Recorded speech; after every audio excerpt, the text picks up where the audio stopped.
Okay, good afternoon. I would like to welcome you to this conference given today by a very important doctor. The conference she has been extended an invitation by the Department of International Relations here at the Tec de Monterrey. Let me tell you a little bit about our guest. Dr. Nancy Banks is a graduate of Hunter College and Harvard Medical School.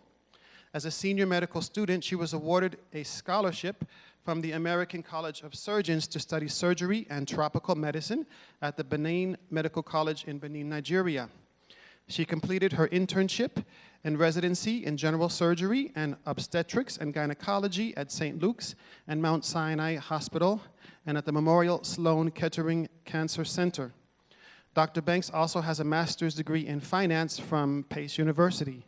And while she was practicing medicine in New York at the end of the 70s and the beginning of the 80s, she got very interested in what they were calling this HIV/AIDS pandemic. From then, it's a long story, but I will let you listen to her as she tells you about her experience. So without further ado, I proudly present to you Dr. Nancy Turner Banks.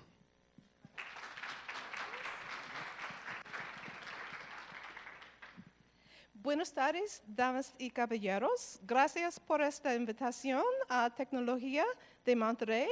Quisiera agradecer especialmente a Cecil Romero, directora de la carrera de Relaciones Internacionales, y a su jefa, Delia Mosca, directora del Departamento de Negocios y Derecho de la Escuela de Negocios y Humanidades, y a mi tío, Mark Jones. That's all the Spanish for today. I hope you understood me. Great. I've been here for a year. I love Guadalajara. I love the Mexican people. It's been a great experience. And I'm going to teach you, I understand that most of you are in the undergraduate level, but this is going to be like a graduate level seminar.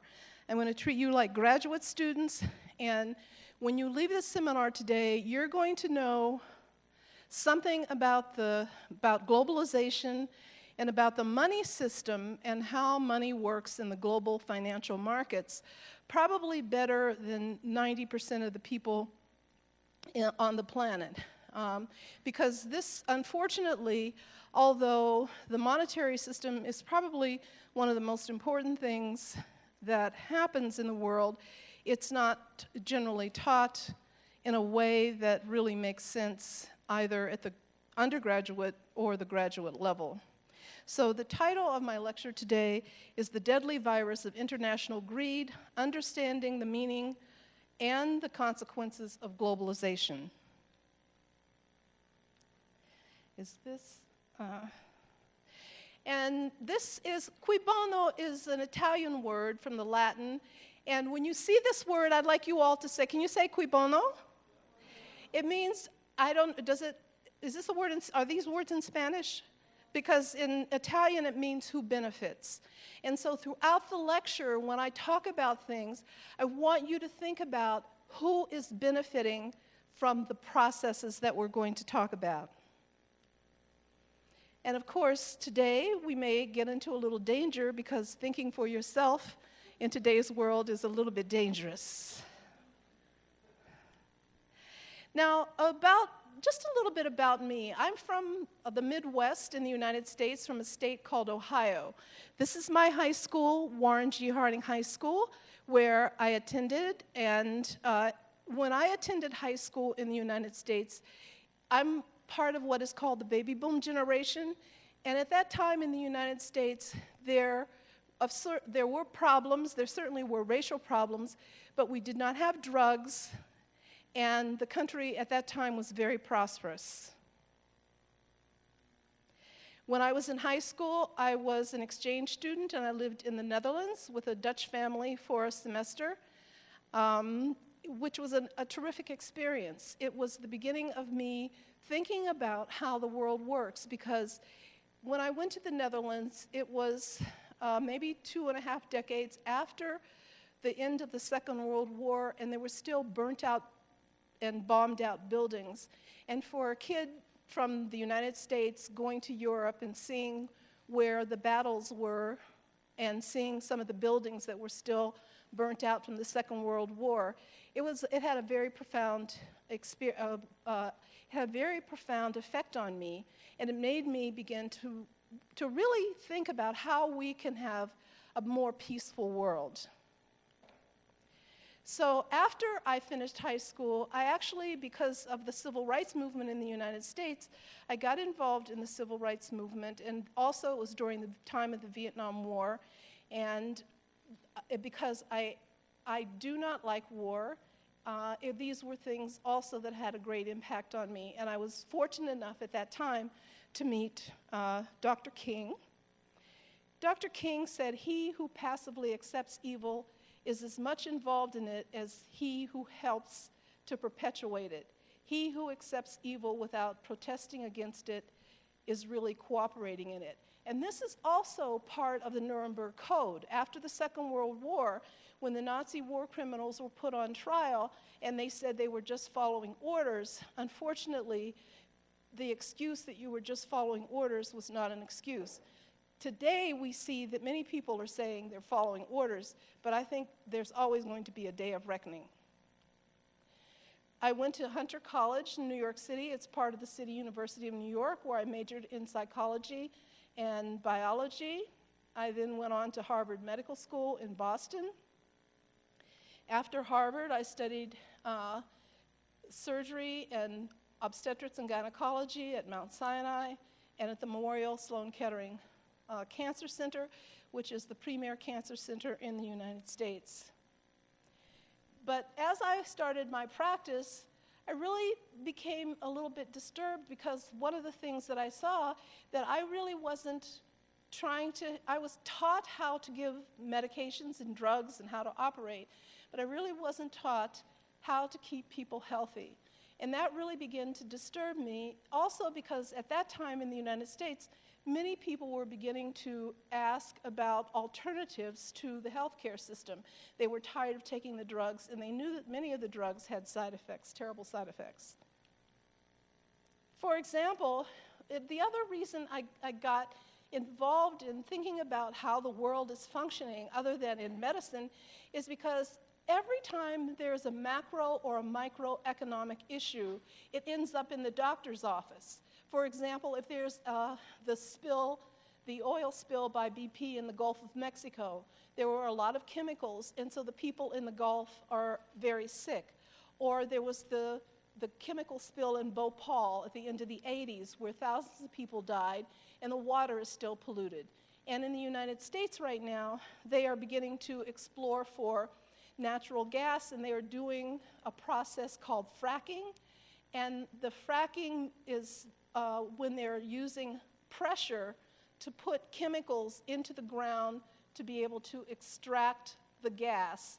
And unfortunately, those chemicals are toxic, and they're getting into the wells of the people, and the animals and the people are getting sick. So you can see that business decisions that damage the environment have consequences to people, and those people end up in the doctor's office.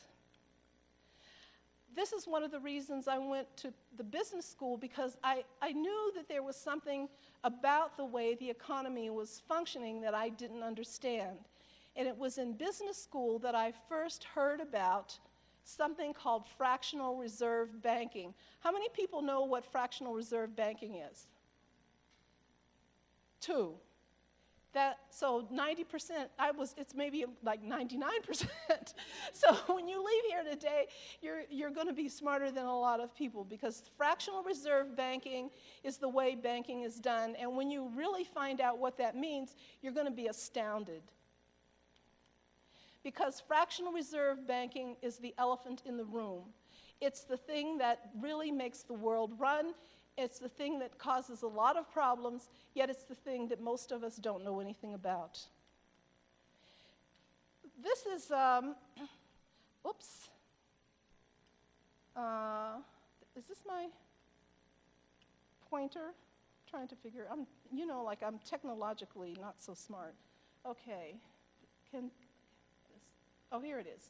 Yeah. Throughout the lecture, I'm going to recommend some books or some authors for you that really that I found absolutely fabulous. This book is easy to read. It's a big book, but it's probably the best book on money in banking. It's called The Lost Science of Money. Steven Zaringa, I know the person who wrote this book, and it really explains in a very helpful way the history of the monetary system in the West and how we got to our banking system today.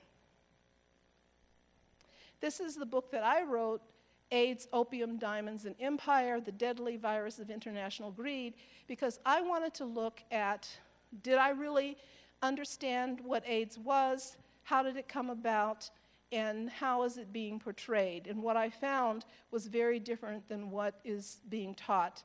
But this is a different lecture today, so we're not going to talk about my book, but we're going to talk about some other things.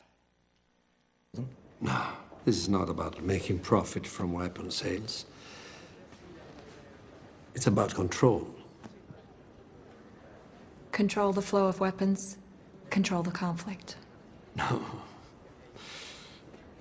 No, the IBBC is a bank. Their objective isn't to control the conflict. It's to control the debt that the conflict produces. You see, the real value of a conflict, the true value, is in the debt that it creates. You control the debt, you control everything. You find this upsetting, yes? But this is the very essence of the banking industry. To make us all, whether we be nations or individuals, slaves to debt. So that was from the movie The International, and sorry. And so basically what it's about an international bank, such as the World Bank or the International Monetary Fund. And basically what he is telling these two actors is that the banks make money, although they do other things like launder money, but they also make money because of debt. And it's debt that has the whole planet in an uproar right now. These are scenes from Europe over the last year. This is Greece, Ukraine, Turkey, and London, where young people are losing their education ability because of the increasing cost of education, where the cost of food has skyrocketed, and people are losing their jobs in their homes. This is Brussels and Rome. This is Korea, Chile, Spain, and Ireland.